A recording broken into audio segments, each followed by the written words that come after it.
తమిళనాడుకు ఈ నెల 31 వరకు 8.85 శతకోటి ఘనఫుట్ అడుగుల నీటిని విడుదల చేయాలంటూ కావేరీ పర్యవేక్షణ కమిటీ ఇచ్చిన ఆదేశాలను అధ్యయనం చేసేందుకు సుప్రీంకోర్టు అంగీకరించింది. దీంతో ఆందోళనలు తాత్కాలికంగా విరమిస్తున్నట్లు కర్ణాటక రైతులు కావేరీ హితరక్షణ సమితి వెల్లడించింది. తమకు అనుకూలంగానే అత్యున్నత న్యాయస్థానం నిర్ణయం తీసుకుంటుందని వారు ఆశాభావం వ్యక్తం చేశారు.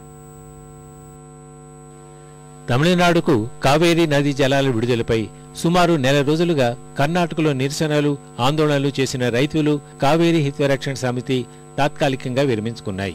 ఈ నెల 31 వరకు 8.85 శతకోటి ఘనఫుట్ అడుగుల నీటిని తమిళనాడుకు విడుదల చేయాలని కావేరీ పర్యవేక్షణ కమిటీ సీఎంసీ ఇచ్చిన ఆదేశాల్ని అధ్యయనం చేసేందుకు సుప్రీంకోర్టు అంగీకరించడంతో ఈ నిర్ణయం తీసుకున్నట్లు రైతులు వెల్లడించారు. కర్ణాటక దాఖలు చేసిన అభ్యర్థిని స్వీకరించిన సర్వోన్నత న్యాయస్థానం కేసు విచారణ ఈ నెల 19కి వాయిదా వేసింది. దీంతో ఈ నెల 19 వరకు ఆందోళనలు నిలిపివేస్తున్నట్లు కావేరీ హితరక్షణ సమితి ప్రకటించింది. ಸುಪ್ರೀಂಕೋರ್ಟ್ ಆರ್ಡರ್ ಮಾಡ್ಬೋದು, ಪೇಪರ್ ಮೇಲೆ ಇರ್ತದೆ ಕಣ ಆರ್ಡ್ರು. ಇಲ್ಲಿ ನೀರೆತ್ತವ್ರು ಯಾರು? ಸುಪ್ರೀಂ ಕೋರ್ಟ್ನವ್ರು ಬೈತಾರ. ಅಲ್ಲಿ ಪ್ರೈಮ್ ಮಿನಿಸ್ಟರ್ ಆರ್ಡರ್ ಮಾಡಿಬಿಟ್ಟು ಅದು ಆ ಪೇಪರ್ ಮೇಲೆ ಇರ್ತದೆ ಅವನ ಆರ್ಡ್ರು. ಇಲ್ಲಿ ನೀರೆತ್ತರು ಅವನಿರ್ತಾನ. ಜಗದೀಶ್ ಶೆಟ್ಟರ್ ಅಂತ ಮುಖ್ಯಮಂತ್ರಿ ನೀರು ಬಿಡುವುದಿಲ್ಲ ಅಂತಕ್ಕಂಥ ಏನು ಹೇಳಿಕೆ ಕೊಟ್ಟಿದ್ದ ಇದನ್ನ పునః ఉచ్చరించಬೇಕು.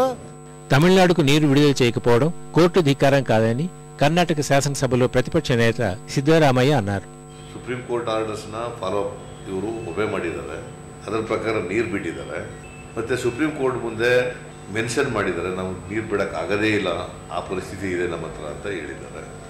ಸೊ ಸುಪ್ರೀಂ ಕೋರ್ಟ್ ಗಮನಕ್ಕೂ ತಂದಿದ್ದಾರೆ, ತಮಿಳ್ನಾಡು ಸರ್ಕಾರದ ಗಮನಕ್ಕೂ ತಂದಿದ್ದಾರೆ. ಸೊ ಹಂಗಾಗಿ ಅದನ್ನು ಸುಪ್ರೀಂ ಕೋರ್ಟ್ನವರು ಗಂಭೀರವಾಗಿ ಪರಿಗಣಿಸ್ತಾರೆ. ಕಂಟೆಂಪ್ಟ್ ಆಫ್ ಕೋರ್ಟ್ ಆಗ್ತದೆ ಅಂತೇಳಿ ನನಗೇನು ಅನಿಸಲ್ಲ. కృష్ణరాజసాగర్ జలాశయం నీటి విడుదలను అడ్డుకుంటామన్న కర్ణాటక రైతులు సుప్రీంకోర్టు తమకు అనుకూలంగా తీర్పు ఇస్తుందని ఆశాభావం వ్యక్తం చేస్తున్నారు. రైతు సంఘాలు ఆందోళనలను తాత్కాలికంగా వాయిదా వేసుకోవడంతో కర్ణాటక సర్కార్ ఊపిరి పీల్చుకుంది.